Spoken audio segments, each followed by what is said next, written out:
just so excited today to be able to share um, our experience of the project that we've been working on called Soil, Soul and Society.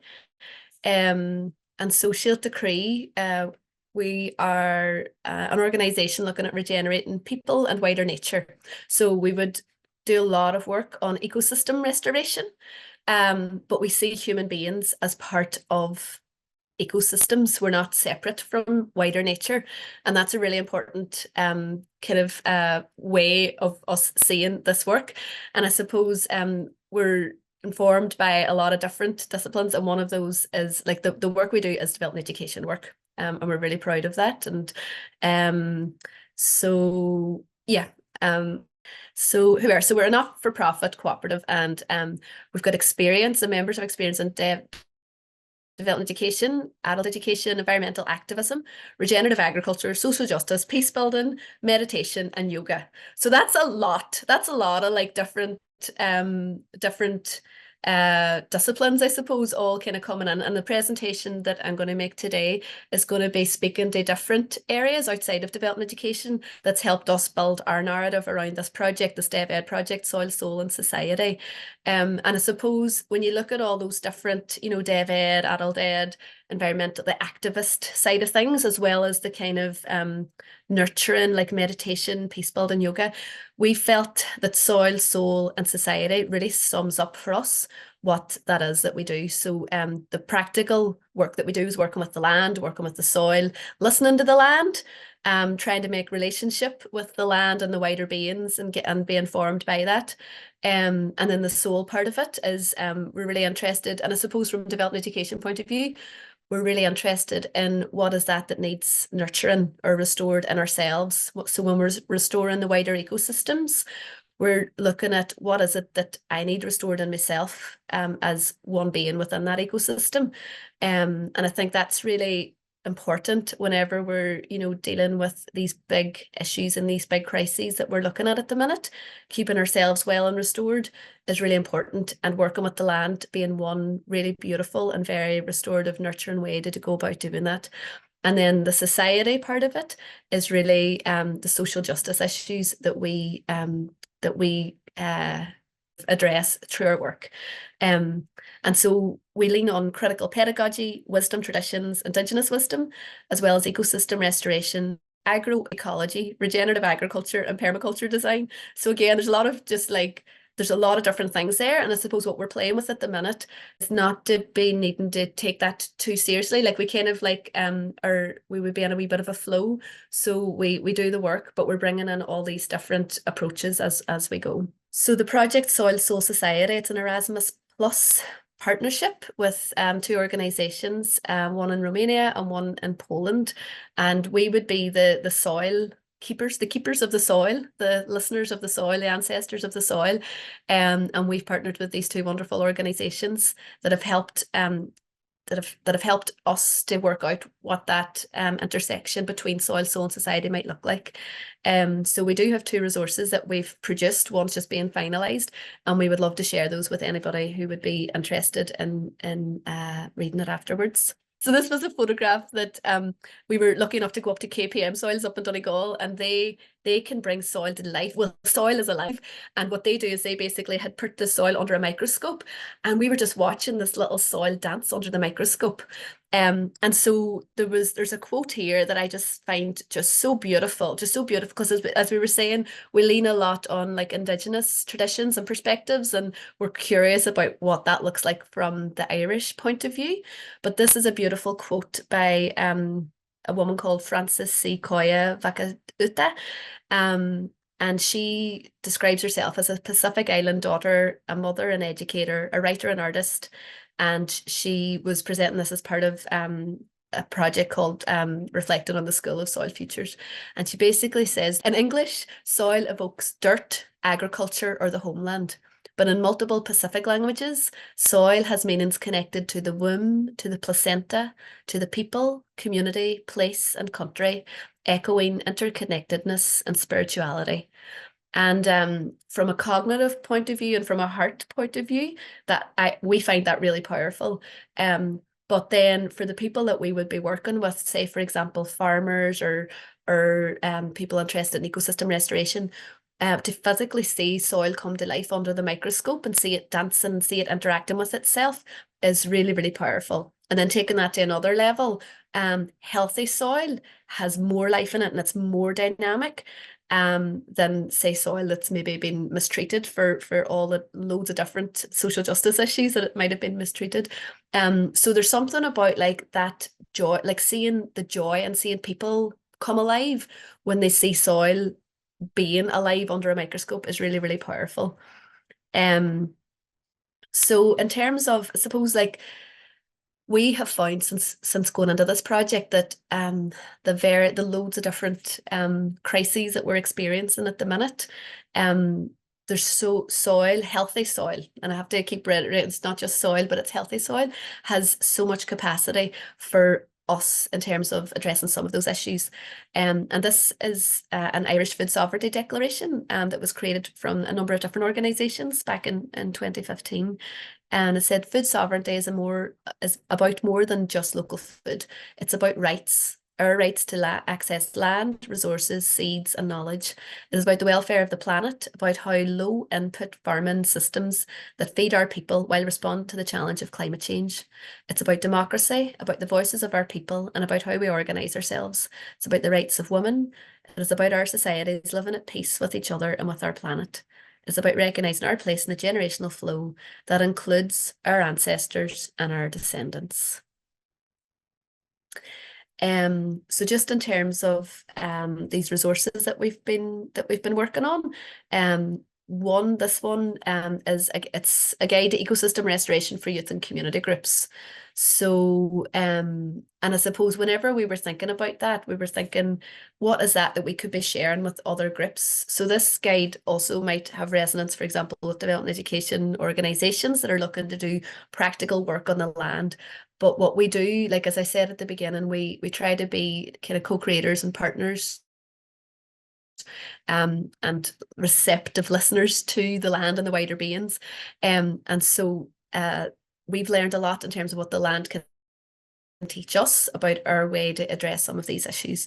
So some of the topics that these two resources can look at, we look at land, food, and seed sovereignty. Rethinking boundaries. So that's kind of like, I suppose, like there's so many of the issues in the world are around boundaries. But nature has her own boundaries, and the way that nature creates her boundaries is very generative and interesting, and it's a very dynamic space. So again, the physical decisions that we've made on the land at Síolta Chroí can have wider stories and wider meaning that can be applied to some of these other issues that are just sitting outside of the land. Healing the land and restoring the soul. So we've just found that we, like, the more and more that we go into this work around soil and healing, that we need to lean into the issues of the Great Hunger that happened in Ireland, of colonialism, of patriarchy, the role of the church on the island, and those not being limited just to the island of Ireland, but looking at kind of like the different forces, both historically and politically and geopolitically.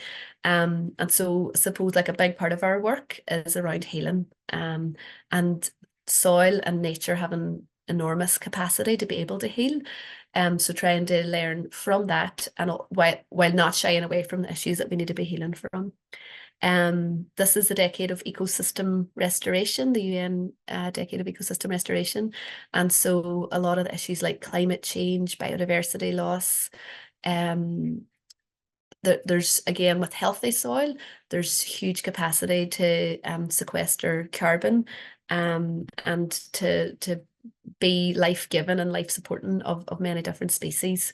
So we, in these resources, we kind of look at practical ways that people might be doing that, whether it's a very, very small space or a bigger space like Síolta Chroí, or whether it's with farmers that are like on much bigger patches of land.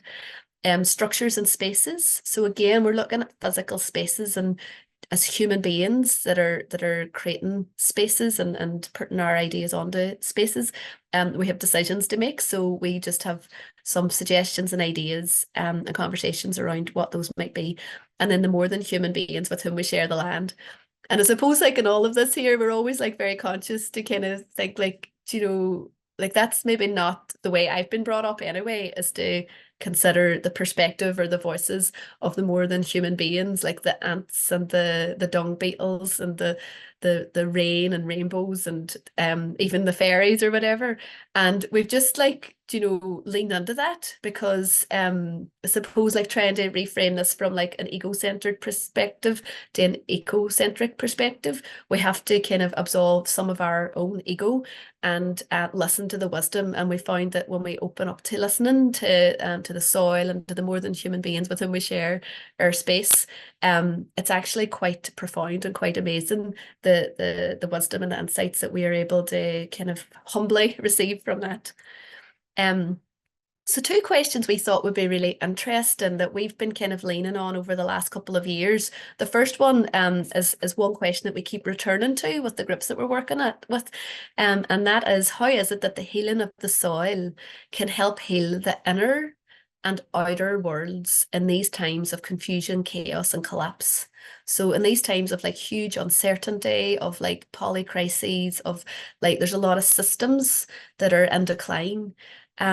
What if we were working on the healing of the soil, what can that do more widely in terms of healing ourselves, all those wee inner worlds that we all be carrying around with us, and also then the outer, the social justice issues and the outer world that we participate in. So that's a question that we kind of continue going back to, and really like it keeps giving us information, which is really lovely.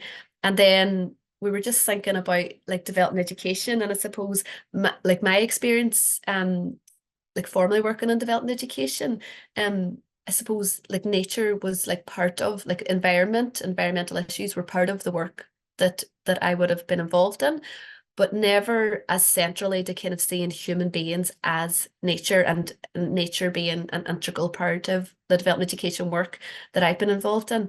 And so I suppose like as I was mentioning, like if we were kind of looking to do our development education work with bringing nature closer to the way in which we do our work, what does that look like?